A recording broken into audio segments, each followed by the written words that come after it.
Bien, buenas noches hermanos. Estamos reunidos en el nombre del Padre, del Hijo y del Espíritu Santo. Amén.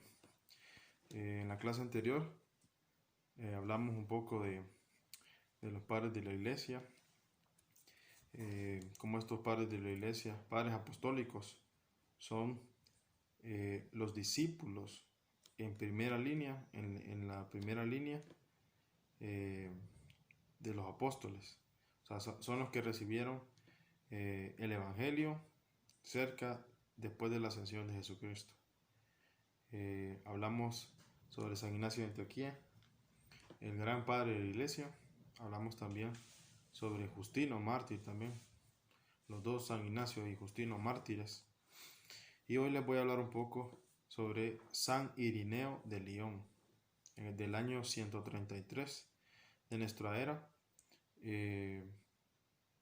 que se puede decir, es el primer padre de la iglesia que habló sobre el paralelismo sobre María y Eva.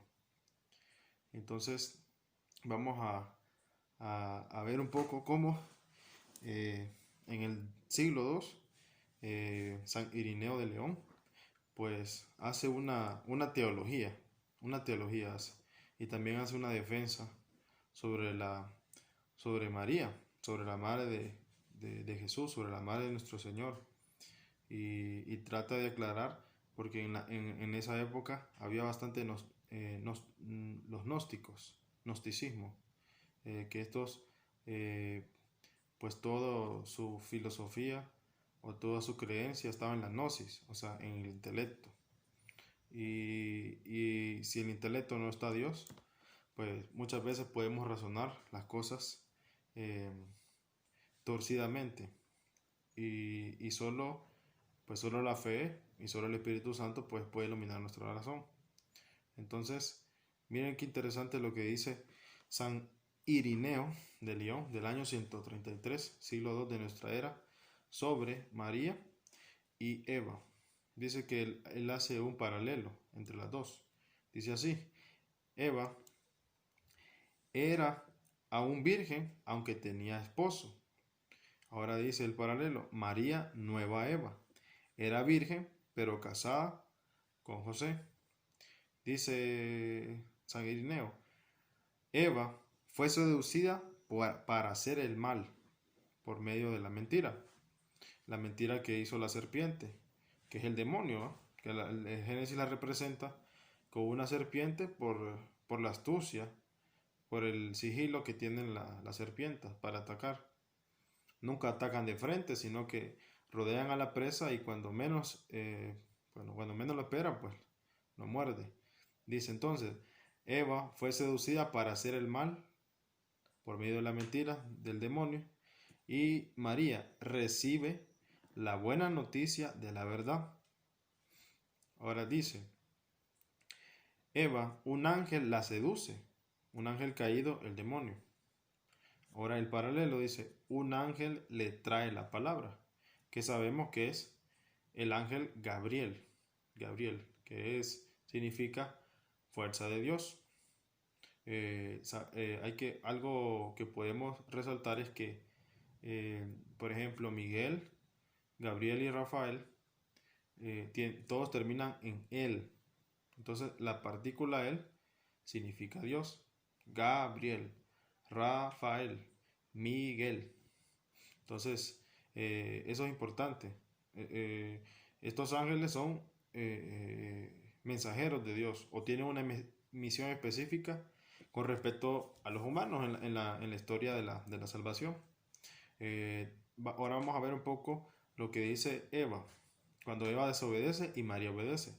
Dice: causa de muerte para ella y la raza humana. O sea, debido a la desobediencia, debido a este diálogo que hace Eva con el demonio, cae la muerte sobre nosotros y toda la raza humana. O sea, porque todo pecado que cometemos individualmente, hay una consecuencia para las personas que nos rodean o para nuestra futura generación. Ahora María, causa de salvación para ella y la raza humana. ¿Por qué? Porque María escuchó el saludo del ángel eh, creyó en este saludo, creyó en esta misión, y a causa de esa escucha y esa obediencia se salvó ella y se salvó la raza humana. Dice, Eva ató la libertad del hombre. El paralelo, María, libera al hombre de la atadura. Dice, su desobediencia procede de su falta de fe. Y María, su obediencia procede de su fe. Miren qué interesante esto. Eh, pues Eva, cuando escuchamos o leemos el relato del Génesis, que es un libro en esencia espiritual, porque no nos trata, el enfoque del Génesis no es enfocarnos en los datos, o en la ciencia, o en la astrofísica, o en el Big Bang, no. El libro del Génesis lo que quiere es revelarnos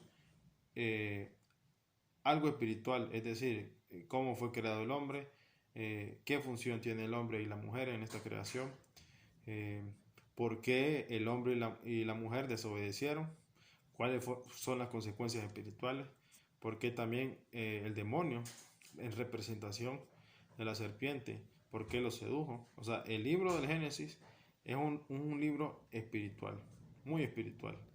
Y ese es el enfoque, no saber cuántos años vivió Adán o por ejemplo, con quién se casó Caín, etcétera, etcétera, etcétera.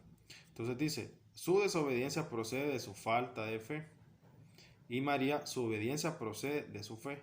Es decir, que si Eva hubiera tenido fe, pues le dice que no a la tentación, le dice que no a la serpiente, porque ese es el problema del pecado y la tentación. La tentación no es mala, pero ya cuando nosotros empezamos a analizar, como a, a dialogar, a consentir el pecado, empezamos a analizar y decir, no, pues esto que me está planteando se suena bien, me parece bien y es apetecible. Por eso que miramos que en el Génesis hablan de un fruto, no hablan de una manzana, sino que hablan de un fruto que es apetitoso, de un árbol. Entonces, pues para Eva fue apetitoso el saber que el poder decidir ella qué era lo bueno y qué era lo malo y que iba a ser como Dios, eso era lo apetecible. Entonces, al no tener la fe, o sea, no tener la fe, oye, por esto Eva cayó y María lo contrario. María, la obediencia que tenía María no era una obediencia ciega, sino que ella tenía conocimiento de la escritura, tenía conocimiento de una relación con Dios y eso, por eso que su procedencia es con fe.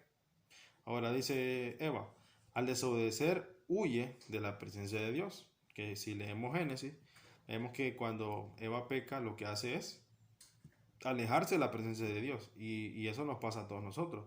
Cuando nosotros desobedecemos y caemos en el pecado, nuestro espíritu lo que hace es, hay un rechazo por todo lo sagrado, por todo lo espiritual, por Dios. Es un rechazo innato, por miedo, por temor, porque sabemos que hemos fallado. Entonces, pero María dice, al obedecer, atrae a Dios en su seno. Miren qué bonito esto. O sea, María, al escuchar al ángel, al creer con fe y obedecer, dice que atrae a Dios en su seno.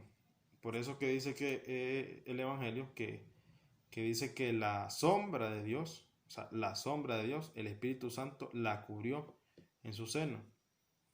Dice, por una virgen la raza humana fue sentenciada a la muerte, causa mortis, es la causa de la muerte.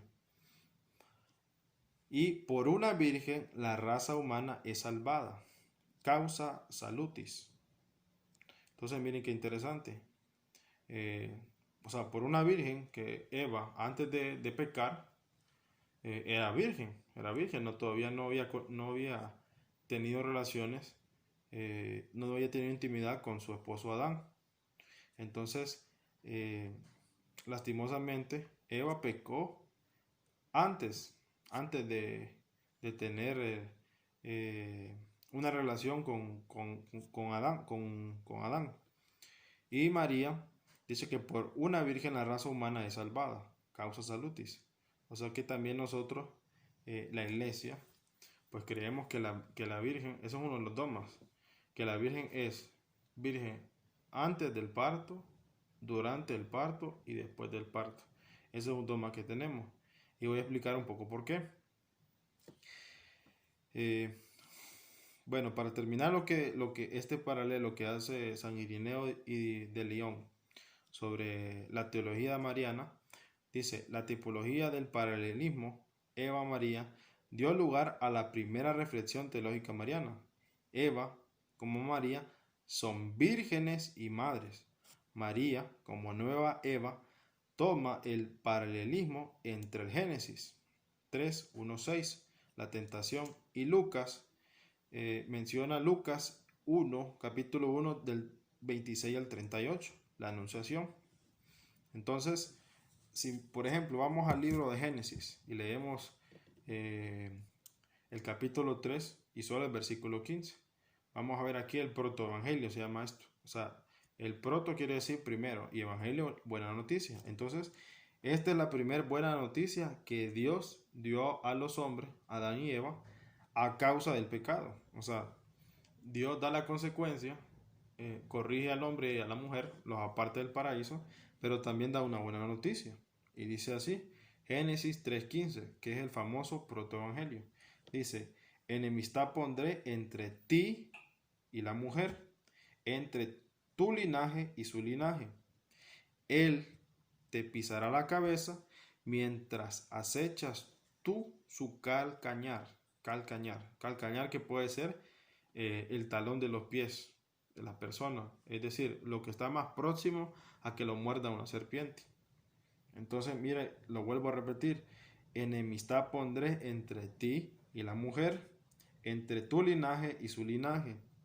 Él te pisará la cabeza mientras acechas tú su calcañar. Entonces, miren, esta es la primera buena noticia que Dios da al mundo. Dice que habrá un linaje de una mujer, pero habrá dos linajes, dice, pondré enemistad entre ti y la mujer, es decir, entre la serpiente y entre la mujer. Y esto es importante saberlo porque si leemos el capítulo 12 del Apocalipsis, también habla sobre una mujer y un dragón. ¿Qué quiere decir esto? Que, que ya esa serpiente chiquitita que miramos en Génesis ya no es una serpiente pequeña, es un dragón. O sea, ya ha tenido potencia, ya ha tenido más fuerza.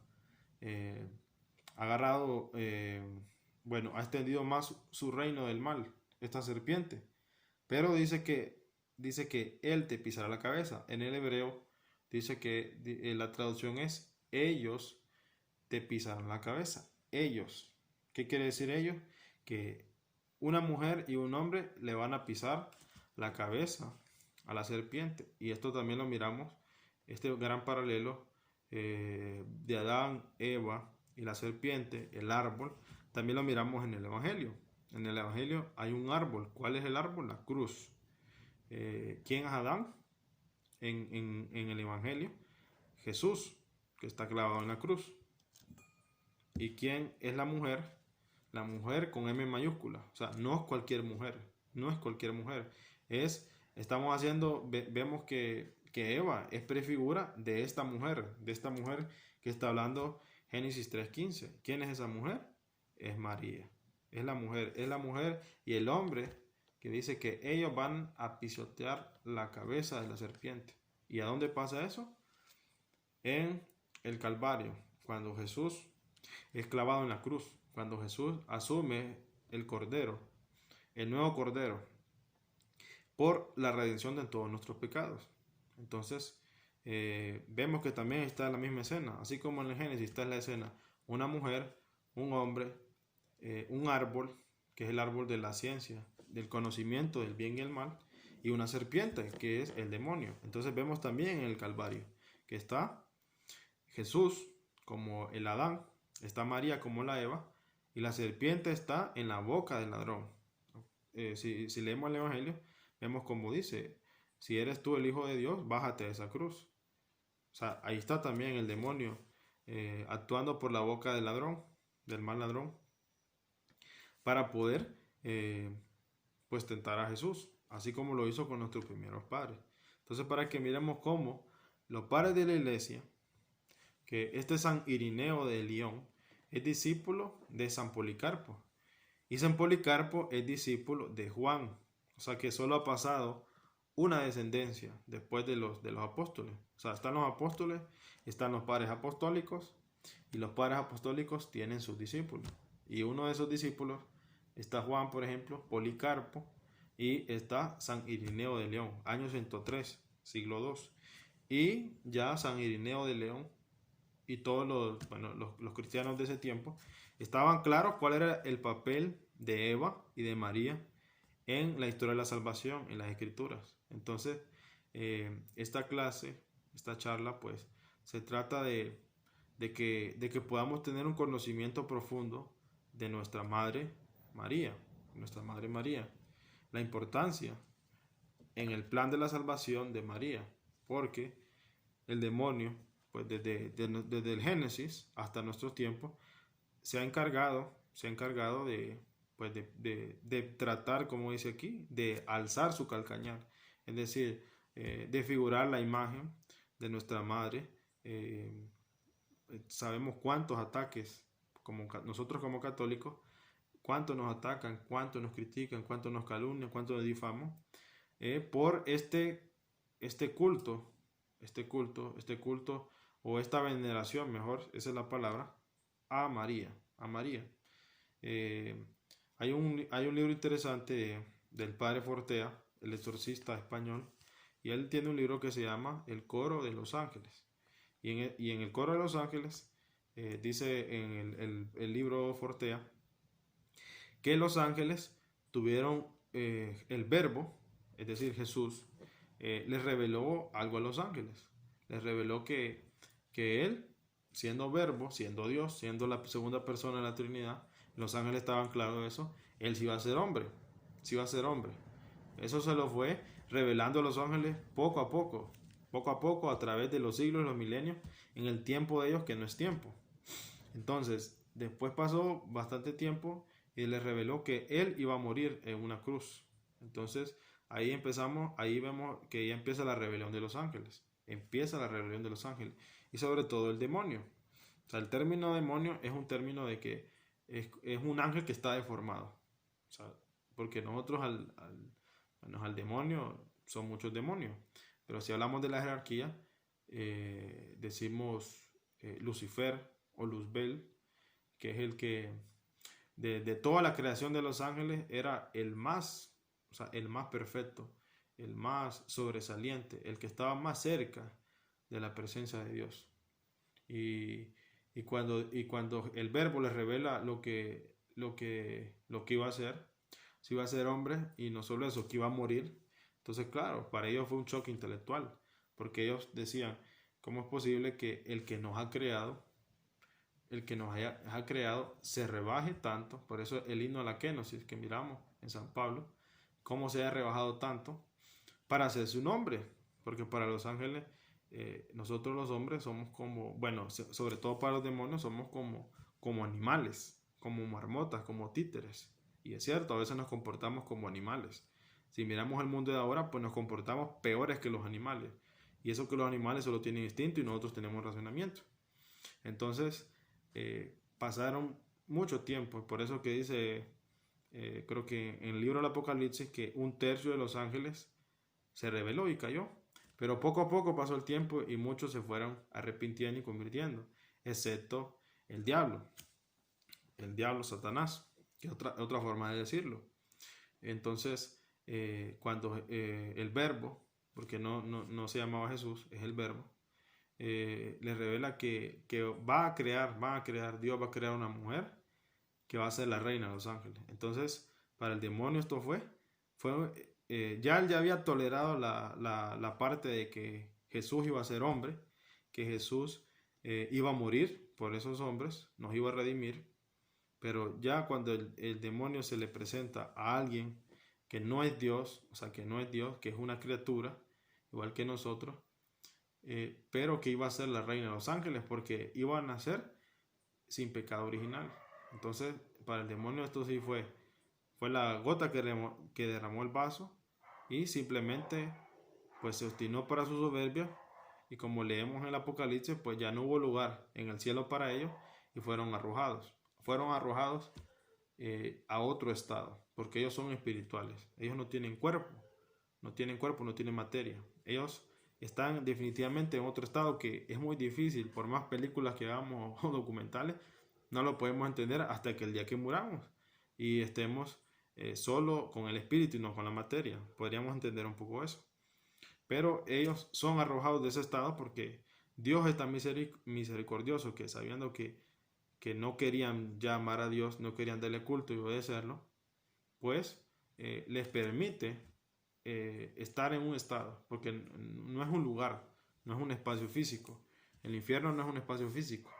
No lo podemos decir que está en un tal ubicación, es un estado, es un estado.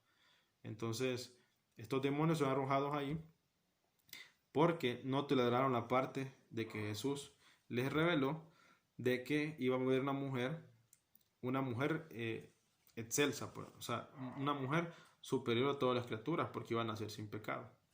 Entonces,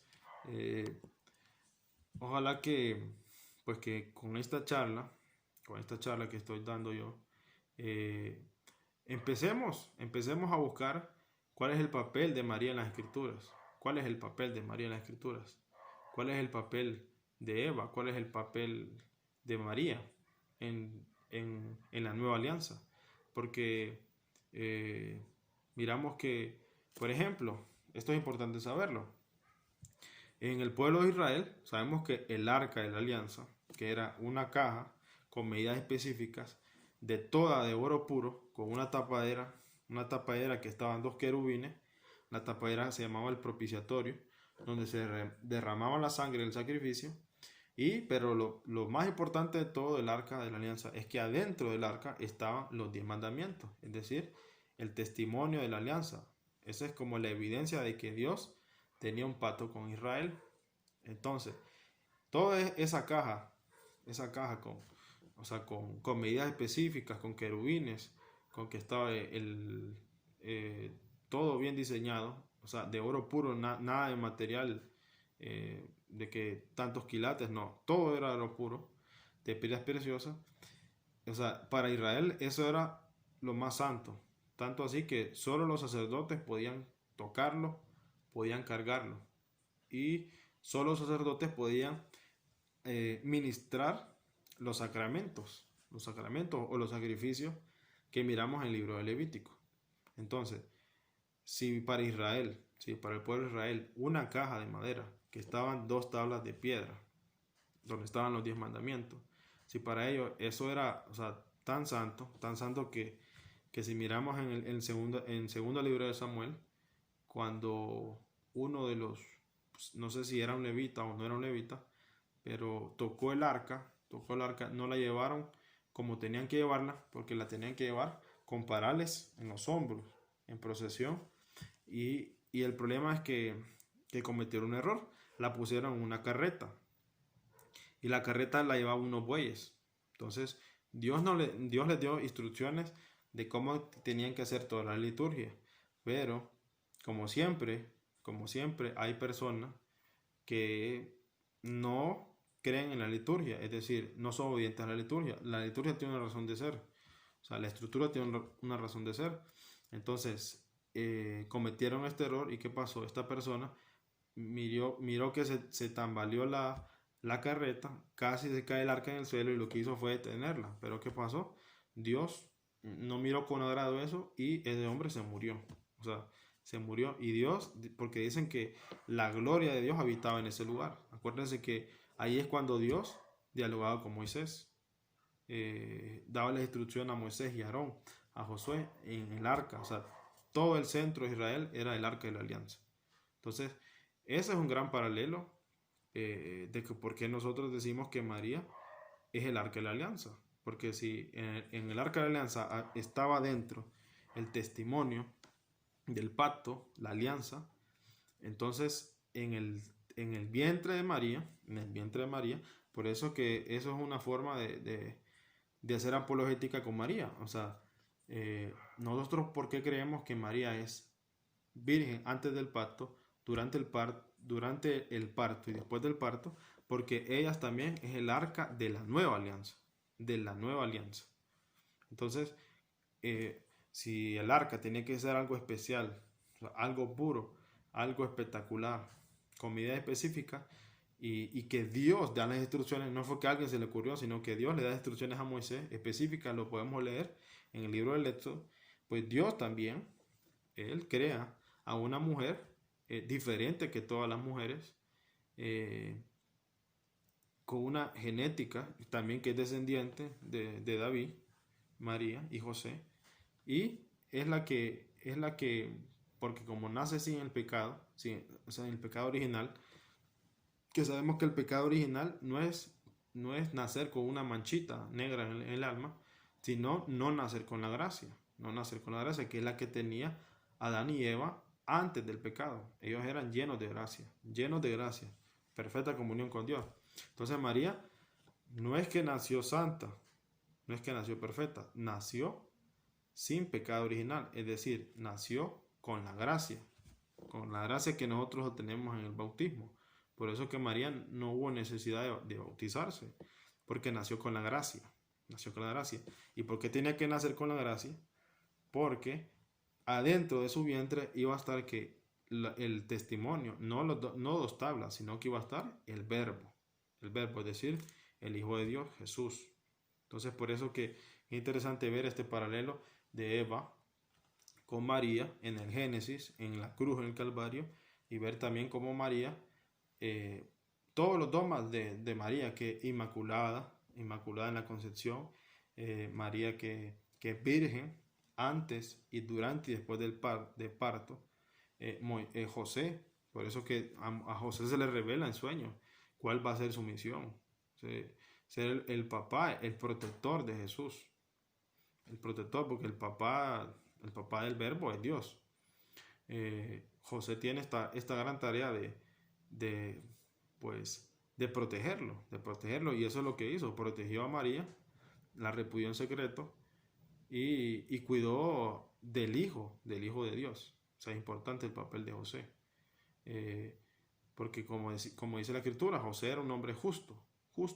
Es decir, que Dios miraba a ese hombre, y por todos los ángulos que lo miraba, no miraba nada malo. Entonces, vemos que Dios, o sea, Dios es perfecto. Dios ya había pensado a estas personas, ya había diseñado este plan para que pudieran hacer el Mesías. Entonces, yo lo que quiero es transmitirles es que para que el culto, pero bueno, esa no es la palabra, el culto, porque nosotros le damos el culto a Dios, no a los ángeles, ni a María. Lo que sí tenemos es un profundo respeto, o sea, un profundo respeto y una profunda veneración. Y es importante lo que dicen los padres de la iglesia, lo que dicen las encíclicas, por ejemplo, Marialis Cultus de Juan Pablo II. Es importante ubicar a María en la escritura, como ya el profeta Isaías dice, de una virgen va a nacer el Mesías. Vemos prefiguras en el Antiguo Testamento. Por ejemplo, está Débora, que luchó contra Císara, Yael, está Ruth, está Esther, está varias mujeres en la historia de Israel que fueron imagen de lo que dice en la escritura. Ellos te pisarán la cabeza, que pisotearon al demonio, si pisotearon a la serpiente con la fe. Entonces, por eso que nosotros decimos que María es la mujer, es la nueva Eva, es la madre de Dios, es la inmaculada, es la asunta, que no es que ella flotó al cielo, sino que ya saben, hay que diferenciar que una cosa es la ascensión y otra cosa es la asunción. Ascensión es que Jesús asciende por su propia voluntad al cielo. Y asunción es que alguien te sube al cielo. Alguien te sube al cielo. Y tenemos a Enoch, tenemos al profeta Elías. Y también hay dudas en Moisés. Hay muchos libros. Hay un libro que se llama La Ascensión de Moisés, judíos que piensan que Moisés ascendió al cielo por su por la historia de Moisés, pues por su eh, en el Antiguo Testamento, pues es el hombre que lideró esta esclavitud, esta liberación de Israel en la esclavitud de Egipto. Entonces, si miramos en la transfiguración, por ejemplo, vemos que quien se le aparece a Jesús es Elías y Moisés. Entonces, hay una fuerte postura que dice que Moisés probablemente no murió. Entonces, bueno, eso es una un dogma en ese libro, pero puede ser que sí, puede ser que no.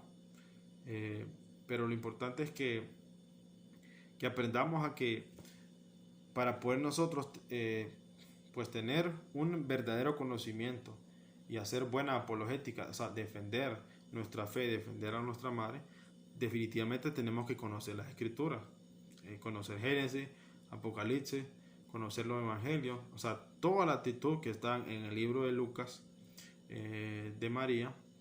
Vamos a aprender cuál fue el papel de María. Por ejemplo, si podemos resumir qué es lo que nos dice María a nosotros sobre Jesús, lo escuchamos en la boda de Caná. ¿Se acuerdan lo que decía María? Haced lo que Él les diga. Haced lo que Él les diga. Ese es el gran evangelio de María. Que hagamos lo que Jesús quiere que hagamos. Eso es el evangelio de María. De todo, si nosotros analizamos todas las apariciones que tiene María, que ha tenido María a través de toda la historia, siempre María, bueno, en primer lugar se le aparece solo a los humildes. Nunca se le ha aparecido ni, qué sé yo, ni un obispo, un sacerdote o alguien de gran intelecto. Siempre se le aparece a los humildes. Siempre se le aparece a los humildes. Porque probablemente, pues el mérito, definitivamente el mérito es para Dios. Es para Dios. Y María siempre lo que trata de decirnos es que nos convirtamos, que recemos por la conversión de los pecadores, que tratemos de amar a su Hijo, que tratemos de amar a Dios. Eso es lo que María casi siempre, en resumen, es lo que nos está diciendo. No nos está diciendo que, pues, que le demos culto a ella. En ninguna parte del Evangelio dice que María jamás ha dicho que hay que darle culto a ella. Nosotros tenemos el respeto, y ese es el problema del 90% de los católicos, que somos por esta religiosidad natural que nos fueron transmitiendo nuestros antepasados. Pues yo diría que fue una religiosidad natural, pero al final infantil o mediocre porque nosotros tenemos que profundizar más para darle sentido a las cosas. Entonces, por ejemplo, les voy a dar un gran ejemplo. Yo no comparto el programa de la Rosa de Guadalupe, porque, por ejemplo, que la mire un hijo de nosotros, por eso es que nos critican tanto. ¿Qué le estamos transmitiendo, pues, a nuestra futura generación? Que la Virgen María actúa de esa manera, o sea, con un soplo, con un viento, con, qué sé yo, tener una estatua de María y rezarle todos los días los rosarios, y pensamos que eso va a producir un milagro. O sea, el problema es que al no tener conocimiento pensamos que las cosas son así como las plantea los medios de comunicación, la televisión, una telenovela o una película. Hay que tener mucho cuidado y tener mucho discernimiento. Por eso es importante saber la escritura, saber las encíclicas de los papas, saber lo que nos dice el catecismo de la iglesia, para poder diferenciar. Por eso hay un don del Espíritu Santo que se llama el don de ciencia. Y el don de ciencia te da discernimiento para saber que si eso que viene es de Dios o es del mundo. Entonces, miramos que en Génesis 3:15 ya el demonio va a hacer la batalla contra este linaje de esta mujer, que son todos los hijos de Dios. Todos los que somos bautizados somos parte de ese linaje. Por eso es importante bautizar a los niños, importante bautizarlos, o a alguien adulto o a algún amigo que tengas que no tenga conocimiento o que quiera ser parte de la iglesia, es importante el bautismo para poder entrar a ese linaje. Por eso hay dos linajes. Hay un linaje que siempre está alzando el calcañar, el talón de esa mujer o de ese linaje. Entonces, pues miramos nosotros todos los ataques que tenemos a la iglesia, a la familia, y los ataques que tenemos, principalmente los protestantes, de que nosotros adoramos estatuas, adoramos imágenes, que le pedimos solo a la Virgen, y es cierto, en parte algunos objetivamente tienen razón, hay otros que definitivamente desconocen la doctrina y la riqueza de la iglesia, y simplemente solo repiten discursos que escuchan de un pastor o de un video que vieron por ahí. Diría yo que parecen, qué sé yo, cotorras o guacamayas loras repitiendo criterios o argumentos. Pero uno siempre en la vida tiene que tener criterio y argumento, tiene que tener análisis, tiene que pedirle a Dios discernimiento para saber que lo que tú estás escuchando es la fe de la iglesia o es simplemente un argumento humano. Entonces es importante ilustrarnos en María, el papel de María, el papel de María en las Escrituras, el papel de María en la Nueva Alianza y también todo lo que María nos ha revelado en todas sus apariciones, que nos convirtamos, que recemos el rosario. O sea, el rosario es hasta el demonio lo dice en los exorcismos. Cada rosario que hacemos es como que le pegamos un martillazo a la cabeza a esa serpiente. El demonio lo ha dicho en los exorcismos. Y si hay hermanos, puede ser de nuestra propia familia, si hay compañeros de trabajo que nos critican por venerar a la madre, pues estas personas primeramente lo hacen por desconocimiento, pero se necesita que nosotros seamos como este San Irineo de León. Por eso podemos pedir la intercesión a San Irineo de León para poder tener esa valentía y tener ese discernimiento para poder defender la doctrina de la iglesia. Y en este caso sería a defender a nuestra madre. O sea, ¿qué es lo que quiero transmitir de todo esto? Que nosotros tenemos que tener definitivamente una relación con nuestra madre. Así como tenemos una relación con nuestra madre biológica, tenemos que tener una relación espiritual, no religiosidad natural ni mediocre. Por ejemplo, si hay personas que me están escuchando y son de personas que tal vez porque le transmitió, qué sé yo, su tatarabuela, su abuelita, que cada vez que mira una imagen se persina y que yo le voy a pedir a mi virgencita, pero no seguimos el orden. O sea, hasta Jesús dijo, todo lo que pidan, pídanlo en mi nombre. Todo lo que pidan, pídanlo en mi nombre. Jesús en ningún momento dijo que le pidiéramos a Él. Más bien Jesús nos enseñó a rezar con el Padre Nuestro. Nos enseñó a acercarnos, a decirles a Dios Padre. Porque los judíos solo una vez al año mencionaban el nombre de Dios. Jesús no. Jesús nos dijo que Dios, nuestro Padre, es amoroso, misericordioso, que podíamos decirle Abba, Padre. Padre es un término hebreo. Entonces, a eso es lo que tenemos que aprender a tener una relación ordenada. Es decir, por ejemplo, empezamos en la mañana, empezamos este día, eso es básico, en el nombre del Padre y del Hijo y del Espíritu Santo, amén. O terminamos este día en el nombre del Padre y del Hijo y del Espíritu Santo, amén. O hacemos este proyecto, empezamos esta celebración en el nombre y miramos en la Eucaristía. En la Eucaristía se hace la procesión de entrada, el Padre a veces algunos padres hacen una especie de munición, pero ya cuando empezamos la Eucaristía, el Señor, ¿cómo empieza el Padre? Con el signo de la cruz. ¿Y cómo finaliza la bendición? Yo los bendigo a ustedes con el signo de la cruz. O sea, eso es empezar ordenadamente. O sea, el culto, o nuestro culto es vertical, es hacia Dios. María es una criatura igual que nosotros, que tiene materia y tiene espíritu. Pero claro, es sobresaliente de todas las criaturas. O sea, como dice el demonio en los exorcismos, es lo más perfecto que pudo haber diseñado Dios. No hay otra criatura más perfecta y más santa que haya creado Dios. Eso sí, María nació sin pecado, pero María se fue santificando. Se fue santificando al transcurso del tiempo. Y sobre todo, pues en la cruz, viendo a su hijo, estando al pie de la cruz. Definitivamente María se fue santificando, se fue santificando. Entonces, siempre, pues, aprendamos eso, el orden siempre. Nosotros, yo sé que tenemos, por ejemplo, afinidad con algunos santos, y con la Virgen María también, con San José también, por ejemplo. Entonces, siempre nuestra oración primero va dirigida a la Santísima Trinidad, siempre, siempre.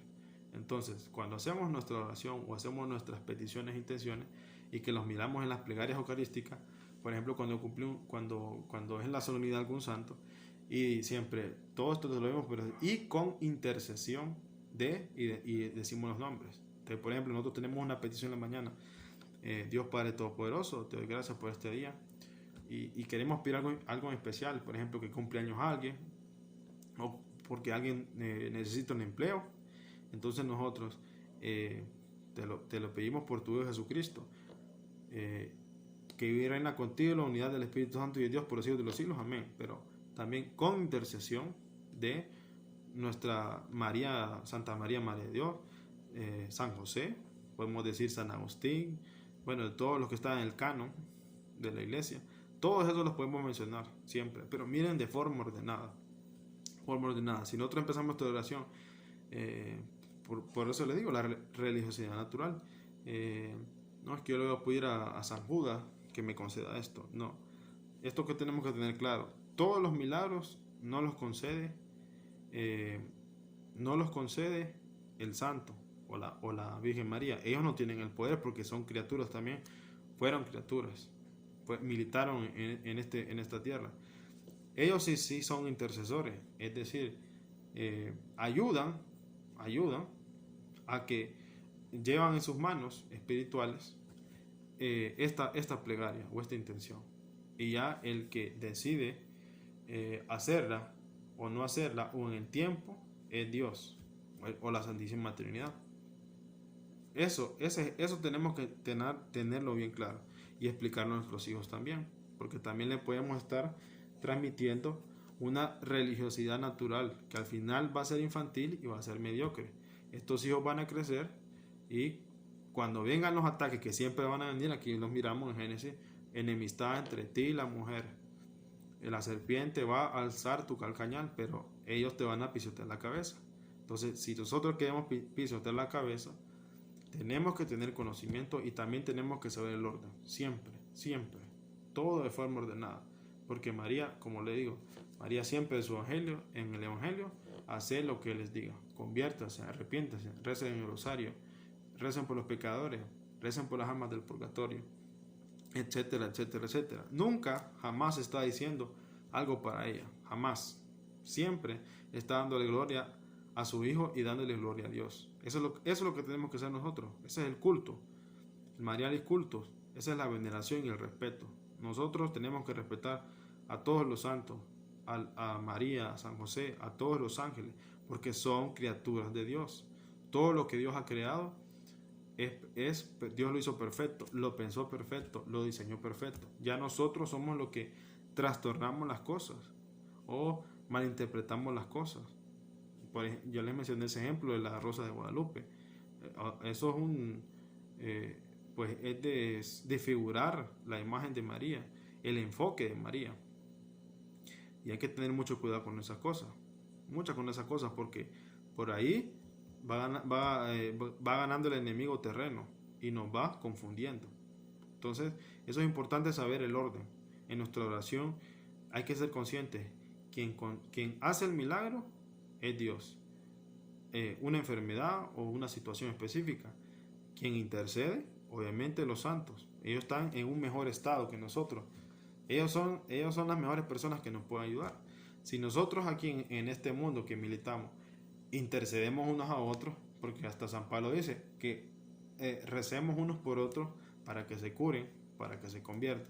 Nosotros intercedemos, o sea, intercedemos en todo momento, ayudarle a alguien a conseguir trabajo, ayudarle a alguien comprándole, por ejemplo, un medicamento o comprando una silla de ruedas. O sea, todo eso es intercesión. Nosotros que militamos aquí. Ahora, ¿cómo estos hermanos que ya están en otro estado, están en el cielo, cómo, si nosotros nos ayudamos, cómo ellos nos van a ayudar espiritualmente?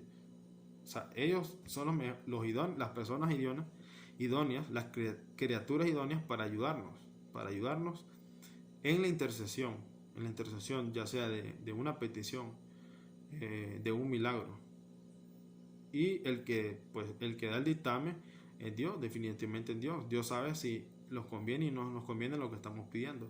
Por eso que el Espíritu Santo es el que nos ilumina, nos da discernimiento para saber pedirle a Dios, Yo me acuerdo que un hermano decía que por ejemplo, cuando su hijo pues estaba en coma y la gente estaba rezando para que se salvara, y él decía que había que pedir para que sea la voluntad de Dios. Y tal vez la voluntad de Dios era que él ya fuera al cielo o el purgatorio si fuera necesario. Entonces, para que miremos que es importante el discernimiento, es importante el discernimiento y el conocimiento.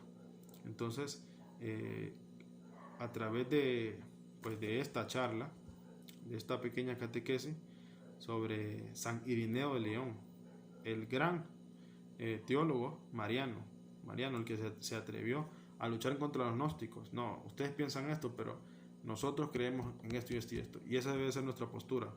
En los lugares donde nosotros nos desenvolvemos, en el trabajo, tu hijo en la universidad, en la escuela, que no permitamos que se burlen de nosotros, que no permitamos que nos restrieguen cosas negativas. No, nadie tiene el derecho de criticar tu fe. Nadie tiene el derecho de denigrar tu fe, de minimizarte.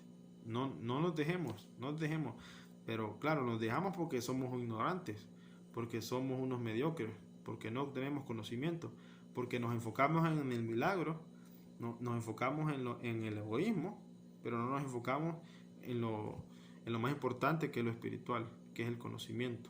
En eso debemos enfocarnos, porque eso va a dar sentido al milagro y te va a dar la pauta y el discernimiento de decir, no, esto que estoy pidiendo será la voluntad de Dios, o este milagro será que Dios lo concede o no lo concede. Que sea un cáncer que tenga, pues puede ser que el Dios te cure, que ha pasado en muchos hermanos, y puede ser que Dios no te cure, seas nada más un estado de purificación para que reduzcas tu tiempo en el purgatorio. Entonces es importante el discernimiento y la intercesión de los santos. Toda la intercesión de los santos es importante y es válido. Mucha gente dice, no, yo le rezo a Dios directamente. ¿Y cómo tú sabes que Dios te escucha? ¿Cómo tú sabes que Dios te va a escuchar si somos pecadores? Por eso es importante la intercesión, porque tú reconoces que eres un pecador, que eres un débil, que no mereces nada. Entonces, por eso le pides a Dios, a la Santísima Trinidad, y tú dices, con intercesión, y puedes mencionar a todos los que están en el canon de la iglesia, y Dios escucha esa oración. No tanto por ti, sino por el santo, porque ese sí llegó a la victoria y cumplió la meta. Entonces es válido, aprovechemos. Y sobre todo, como decía mi párroco, aprovechemos por los que no tienen mucha popularidad, tanto santos. Siempre buscamos a los que están más ocupados. Entonces, esto hay que tenerlo claro. María, José y todos los santos no son omniscientes, omnipresentes, omnipotentes. Todo eso Dios. Hasta San Martín de Porres lo decía, que tenía el don de la curación. Yo curo, pero Dios es el que sana. O sea, yo curo, pero Dios es el que sana. Igual María también. Yo en mis manos llevo esta ofrenda, esta oración a Dios, pero Dios es el que sana o el que decide. Y por eso a mucha gente les concede ciertas cosas, a mucha gente no. Así, a la gente que concede muchas cosas se convierten y sirve de evangelización y testimonio para los demás, y para otros no. Para otros para purificación y perseverancia y fidelidad. Entonces, espero que estos padres de la iglesia, podemos buscarlos en internet. Yo solo estoy mencionando los que resaltaron más y que nos ayudan al conocimiento de nuestra fe católica. Acuérdense, hablamos de San Ignacio, San Justino, pero está San Policarpo, está Orígenes, está Tertuliano, está San Cirilo de Jerusalén, está San Eusebio de Cesarea, que es un historiador. Todos los que están en los primeros 3 siglos hasta Constantino, o sea, son unas obras de arte, son unas joyas. Es importante buscarlas por internet, que muchos protestantes y muchos judíos se han convertido al catolicismo gracias a los padres de la iglesia, gracias a la doctrina de los apóstoles, de los padres apostólicos y los discípulos de esos padres apostólicos. Se han convertido al catolicismo por el conocimiento eucarístico, el conocimiento mariano. Entonces, ojalá que seamos católicos de eso, como San Irineo de León, que busquemos, como San Justino, ese amor por saber la verdad, por el saber el porqué de las cosas. Entonces, ojalá que esta charla les ayude a ustedes a saber el orden. Yo me he fijado que, por ejemplo, en la Eucaristía decimos, y antes de la bendición, saludamos a nuestra madre diciendo, o sea, miremos que hasta la iglesia está consciente del orden de las cosas. O sea, nuestro culto, la adoración, la latría, la idolatría, es solo para Dios, solo para Dios. Lo demás somos criaturas y merecemos respeto y ¿por qué no amor? ¿Por qué no amor? Si nosotros tenemos un gran respeto, por ejemplo, por, qué sé yo, por algún profesor, algún artista, algún filósofo, por qué sé yo, algún deportista, pues sentimos respeto, veneración, admiración, pero obviamente no llegar al extremo de la idolatría, es decir, que yo no me muevo si no se mueve esa persona, que si yo no como si no come esa persona. Entonces ahí sí, ahí estamos cayendo en el pecado de idolatría. Entonces hay que tener claro todo esto, este conocimiento de la fe, de la doctrina, que está todo claro, está todo por escrito, está en la escritura, está en las encíclicas de los padres, está en el catecismo de la iglesia. ¿Qué es lo que hace falta? Pues leerlos. Y si tenemos alguna duda, pues podemos pedir ayuda. Hay mucha gente que tiene bastante conocimiento y tiene discernimiento y nos puede ayudar. Siempre hay unos que son mentores para otros, pero la cuestión es que hay que tener el deseo de aprender, Entonces, no te dejes criticar, no dejes que te insulten tu fe. Nadie tiene derecho, siempre pone un alto. No. Yo respeto tu fe, respeto lo que tú piensas, y entonces también respeta lo mío. Si quieres que dialoguemos y yo te explico por qué creo en esto, por qué creemos en esto, en estos dogmas, por ejemplo, en esta doctrina, yo te lo puedo explicar con gusto. Pero si tú vienes a criticarme o a juzgarme, hasta aquí llegamos. No agachemos la cabeza, porque eso no es la mansedumbre. La mansedumbre es responder con inteligencia, no perdiendo la paz. Eso es la mansedumbre, y eso es lo que nos manda la iglesia, a ser mansos y humildes, pero no es agachar la cabeza, no es dejarnos humillar. Pero eso es importante, el conocimiento de la escritura y el conocimiento de todo lo que la iglesia nos regala.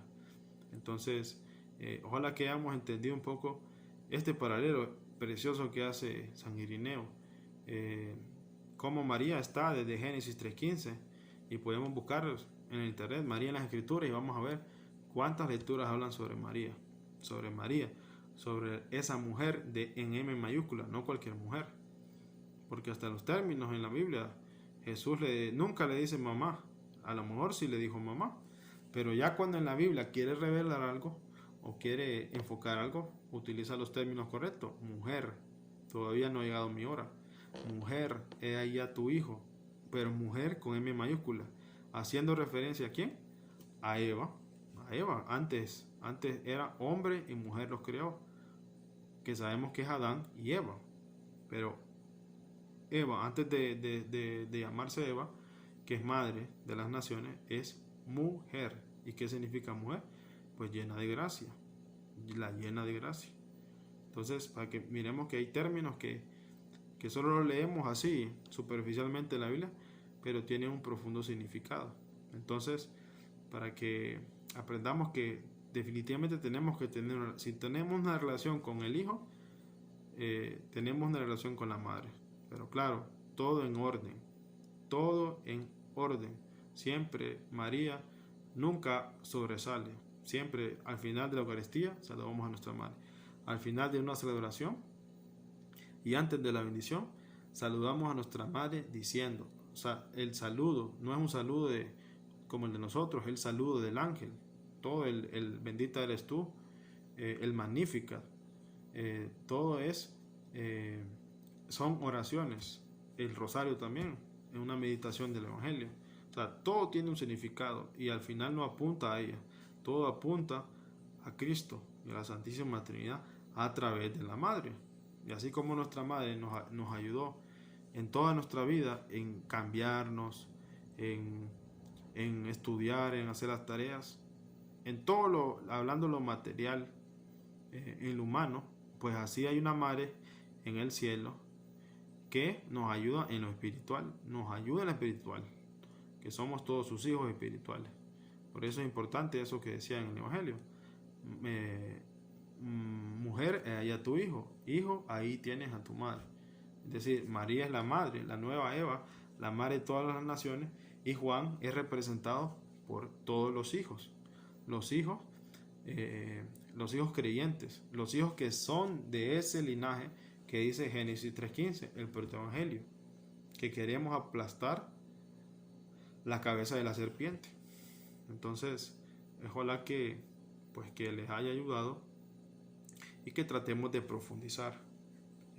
Pues vamos a seguir hablando de algunos padres de la iglesia, y creo que pues tocará empezar a hablar un poco de los sacramentos, que pues así como va el mundo, pues yo creo que nadie se va a querer bautizar, nadie se va a querer casar, nadie se va a querer confirmar, nadie se va a querer confesar.